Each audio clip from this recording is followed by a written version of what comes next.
The year was 1998. In my hometown in California, gas prices were $1.18, and the median single-family home cost was right around $300K. Curse you, inflation.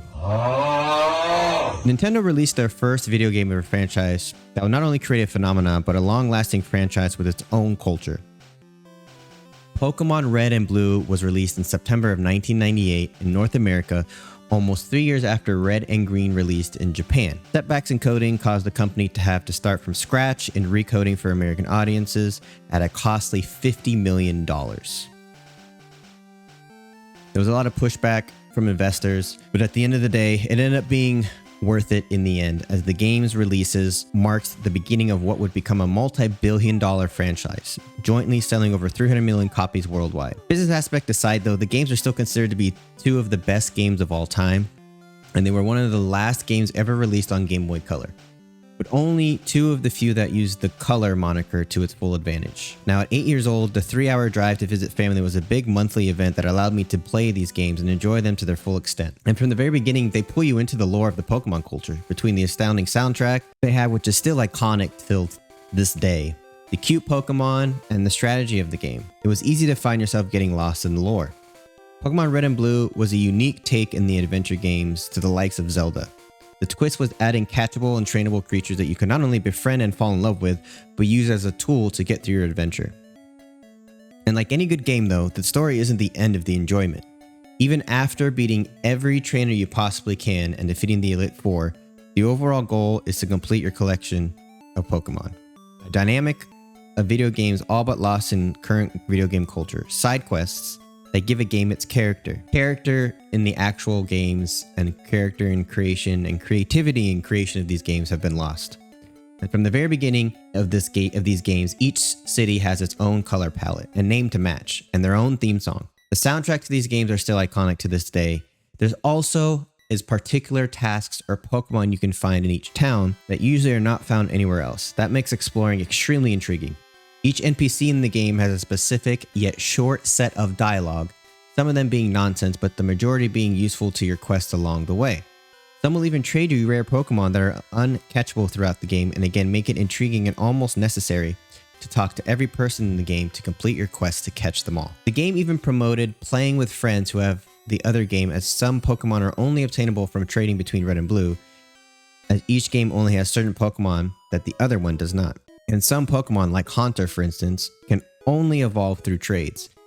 Again, it requires collaboration with friends or even strangers that have the game.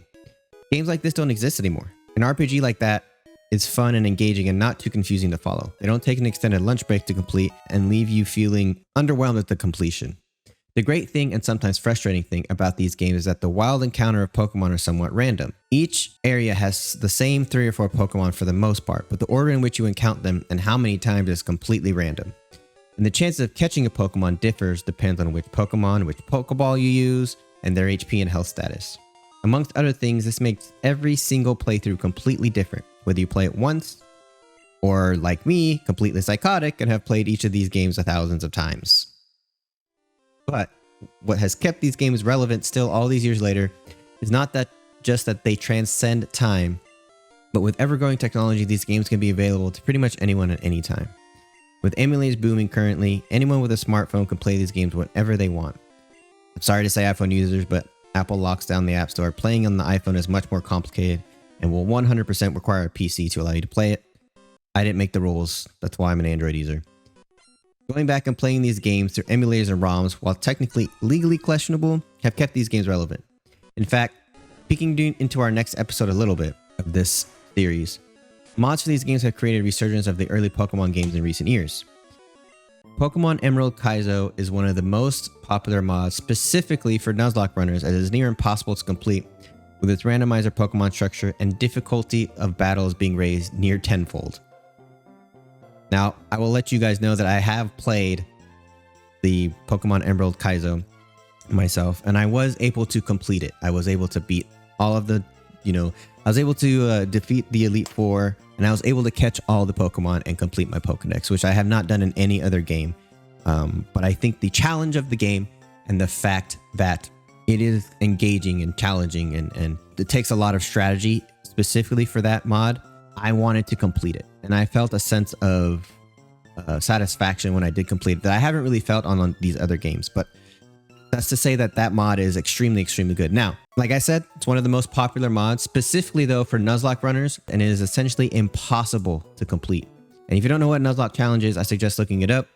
It adds a different dynamic and challenges to these games that weren't otherwise present that keep them interesting. Quick rundown of the Nuzlocke challenge.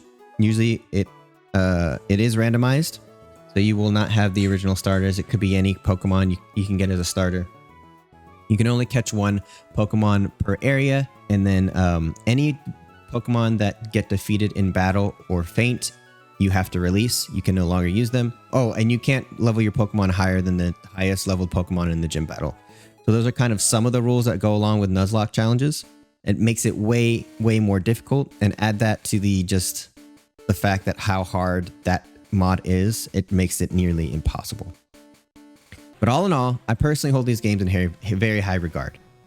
This ignited my eternal addiction for video games and created a lifelong joy in the Pokemon franchise, not just in video games, but the show and card collection as well. I have a vast card collection, the Pokemon cards, and I have a full binder of thousands and thousands of Pokemon cards that maybe I'll share with you guys some other time. The first 4 generations of Pokemon games are still peak for the franchise in my humble opinion, with many of the remakes breathing fresh life into these games. Now, I've played through Pokemon Red and Leaf Green, and I'm currently playing through Heart Gold, which I am really enjoying. Whilst they are remakes, they also add new things to the game that are extremely enjoyable and always make it worth it to play the outdated games.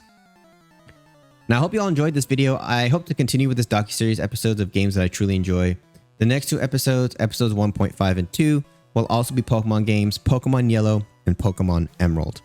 Pokemon Yellow, I'm making kind of a sub episode to this one because it is essentially a remake of Pokemon Red and Blue, kind of coincide with the show that was coming out. It's one of the more popular Pokemon games of all time, even over Red and Blue. But for me, like I said, Pokemon Red is probably the best because of nostalgia factor, because of everything that was going on at that time in my life and what it did for me. And Pokemon Emerald is probably my second favorite game of all time, and it will be our episode 2. So I hope you enjoyed this. Please make sure you like, subscribe, hit the notification bell for more episodes, and please do remember that good vibes are contagious.